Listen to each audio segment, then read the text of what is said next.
ஸ்ரீமன் நாராயணீயம் 12வது தசகம் வராக அவதாரம் மோச்சாப்தி ராகம் ஸ்வயம்புவோ மனுரதோ ஜனசர்க்கசீலக திருஷ்ட்வா மகீமசமயே சலிலே நிமக்னா ஸ்ரஷ்டாரமாபசரணம் பவதங்கிரிசேவா துஷ்டாசயம் முனிஜனை சக சத்யலோகே कष्टं व्रजा सृजति मय्यवनी निमग्ना स्थानं सरोजभव कल्पयदत्प्रजानाम् इत्येवमे सगदिदो मनुना स्वयंभुः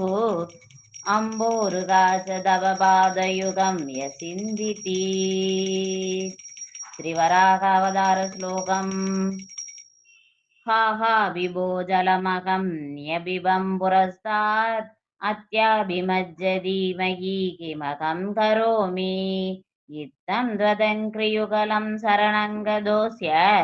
नासा बुडा समभव शिशुकोलरूपी अङ्गुष्ठमात्रवपुरुत्वदिदपुरस्तात् भूयोदकुम्भिशत्रुसः समजृम्ब दास्वम् अप्रेतदाविदम्बुदीच्य भवन्तम् उच्चैः विस्मेरतां विधिरकात् सह सूनुभिः स्वैः कोसावसिन्त्य महिमा गिरिरुत्थितो मे नासा बुडात् किमु भवेत् अजितस्य माया इत्थं दिचिन्तयदिदादरि शैलमात्रः सत्यो भवन् किल जगज्जिदघोरघोरम् तं ते निनादमुपगम्य जनस्तभस्ताः सत्यसिद्धिदासमुनयो नुनुर्भवन्तम् दत्श्रोत्र कर्सुलमना परिणत्य भूयः दोयासयं विपुलमूर्ति अवादरस्वम् ऊर्ध्व प्रसारि परिधूम्रविदूधरो मा प्रोसिप्तवालदी अवाङ्मुखकोरकोनग तूर्ण प्रदीर्ण जलद परिपूर्णदत्स्ना स्तोतृन्मुनीन् शिशिरयन्नवतेरिदत्वम् अन्तर्जलं तदनु सङ्कुलनक्रचक्रं प्राम्यत्तिमिङ्गिलकुलं खलु सूर्मिमालम् आविश्य भीषणरवेन रसादलस्तान् आहं भयन्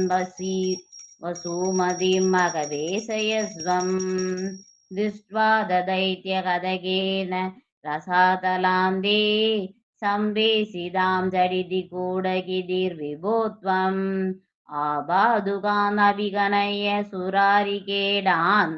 संस्राङ्गुरेण वसुधामददासलीलम् अप्युन्तरन्नततरां दशनाक्रलग्न मुस्ताङ्गुराङ्गिद इवादि कबीवरात्मा उत्तूदघोरसलिलाजलतेरु सञ्जन् क्रीडावराघवपुरीश्वर भागिरोहात् नारायणाय गुरु भगवन् नमस्ते सर्वत्र गोविन्द नाम संकीर्तनं गोविन्दा गोविन्द श्रीहरये नमः।